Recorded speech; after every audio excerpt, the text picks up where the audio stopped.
दोस्तों हम लोग इस वीडियो के अंदर बैंक में किस तरह से एप्लीकेशन को लिखें।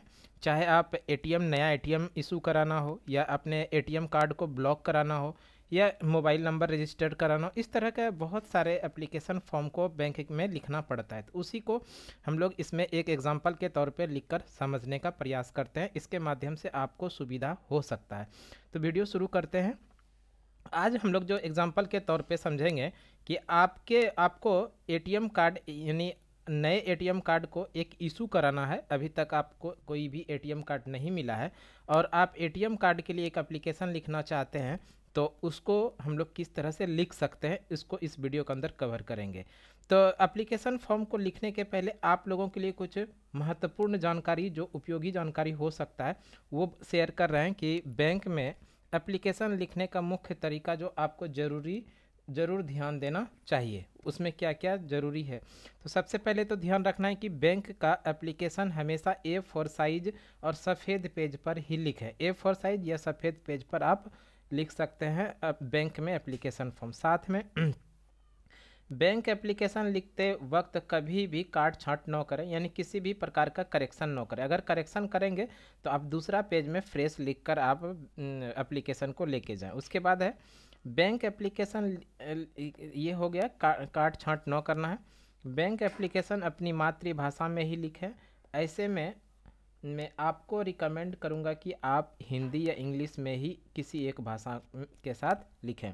जब भी एप्लीकेशन फॉर्म लिखें बैंक में, तो आपकी जो मातृभाषा है उसमें लिखें या इंग्लिश या हिंदी में ही लिखें। उसके बाद है बैंक एप्लीकेशन किस कारण के लिए लिख रहे हैं उनके बारे में अच्छे से बताएं, जैसा कि नया खाता खोलना हो, ऋण लेना हो, चेक बुक प्राप्त करना हो या इसके अलावा एटीएम कार्ड बनवाना हो, एटीएम कार्ड ब्लॉक कराना हो, एटीएम कार्ड ब्लॉक कराना हो, किसी भी प्रकार का, तो उसको साफ सुथरा उसके बारे में ही एप्लीकेशन के अंदर में बताएं। एप्लीकेशन में अपना यूज़र नेम, पासवर्ड, एटीएम का पिन, सीवीवी, यूपीआई पिन आदि ये सारा चीज़ कभी नहीं लिखना चाहिए। अकाउंट आगे है, अकाउंट नंबर, आईएफएससी कोड और मोबाइल नंबर एप्लीकेशन में लिख सकते हैं। ये तो कंपलसरी और अनिवार्य ही होता है। अब हम लोग एप्लीकेशन को लिखकर एक समझने का प्रयास करते हैं। इस तरह से लिखेंगे। एटीएम कार्ड के लिए एक एप्लीकेशन कैसे लिखें, यहाँ पर जो हम आप लोगों को समझा रहे हैं, एटीएम कार्ड इशू कराना है उसके लिए एप्लीकेशन। यदि आपके पास एटीएम कार्ड नहीं है और इसको बैंक के द्वारा अप्लाई करना चाहते हैं, तो इस आवेदन पत्र को लिखकर अप्लाई कर सकते इस तरह से। तो सबसे पहले तो लिखेंगे A4 साइज पेपर अगर लेंगे आप, तो आप इस तरह से एक लाइन यहाँ पर आप छोड़ सकते हैं। इस तरह से आप लाइन छोड़ दीजिएगा साइड में। उसके बाद उस लाइन के बाद ही लिखने के का शुरुआत करेंगे। सबसे शुरू में लिखेंगे सेवा में श्रीमान शाखा प्रबंधक, जिस बैंक में आपका बैंक अकाउंट है, जैसे बैंक ऑफ बड़ौदा, अगर आपका बैंक ऑफ बड़ौदा में है तो लिखेंगे, अन्यथा उस बैंक का नाम लिखेंगे जिस बैंक में आपका खाता है। उसके बाद इधर देखिए, इधर देना है हम लोगों को इस तरह से डेट, जिस डेट में आप लिख रहे हैं, मान लीजिए 26/04/2024, तो इस तरह से लिखेंगे 26/4/2024। जिस डेट को आप लिख रहे हैं उसको यहाँ पर लिखेंगे और जिस बैंक में आपका अकाउंट है उस बैंक का यहाँ पर नाम लिखेंगे। जैसे यहाँ पर दिया गया है सासाराम, रोहतास, बिहार, आपके बैंक का नाम लिखना है यहाँ पर। आप जिस अकाउंट में, जिस बैंक में आपका अकाउंट है, जहाँ प्लेस है वो यहाँ पर लिखना है। विषय में क्या लिखना है, नए एटीएम बनवाने के संबंध में, ऐसा लिख सकते हैं आप कि नए एटीएम बनाने के संबंध में, और इस तरह से लिख सकते हैं नए एटीएम बनवाने के संबंध में। उसके बाद लिखेंगे सविनय निवेदन है कि मेरा नाम, जो आपका नाम है, जैसे मान लीजिए एग्जाम्पल के तौर पर सुनील सिंह, उस तरह से आपका जो भी नाम है यहाँ पर नाम लिखेंगे। मेरा नाम, मैं पिछले जितने वर्षों से आप बैंक के होल्डर हैं वो लिखेंगे। जैसे 4 वर्षों से आपके बैंक का खाताधारी हूँ।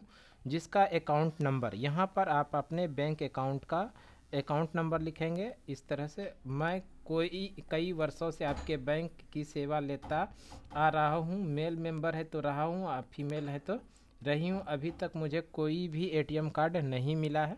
मुझे अपने खाते के लिए एक एटीएम कार्ड चाहिए। तो इस तरह से लिख लेंगे। उसके बाद ताकि मैं अपने बैंक के एटीएम मशीन से सुरक्षित रूप से पैसा निकाल सकूं, इस तरह से यहाँ पर ये लिख लेंगे।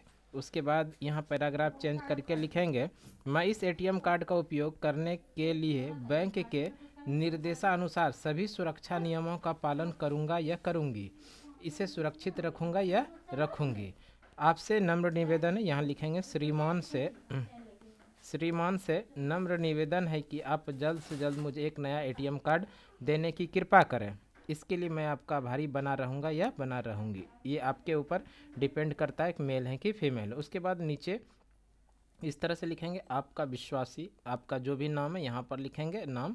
उसके बाद खाता संख्या लिखेंगे, इस तरह से आप अपना खाता नंबर लिखेंगे, मोबाइल नंबर लिखेंगे इस तरह से, और आधार कार्ड लिखेंगे यहाँ पर, आधार कार्ड का संख्या यहाँ पर लिख के उसके बाद यहाँ पर हस्ताक्षर करके डेट डाल करके इसको आप अपने बैंक के मैनेजर को दे देंगे और आपके पास कुछ दिन बाद आपके एड्रेस पर आपका एटीएम आ जाएगा और आप एटीएम का आनंद ले सकते हैं। तो इस तरह से कई प्रकार के बैंक में एप्लीकेशन लिखना होता है। अगले वीडियो में हम लोग अगले फॉर्मेट पर एप्लीकेशन लिखने का को आप लोगों को थोड़ा कोशिश करेंगे। तो आज इतना ही, अगले वीडियो में फिर से मिलते हैं, तब तक के लिए धन्यवाद, जय हिंद।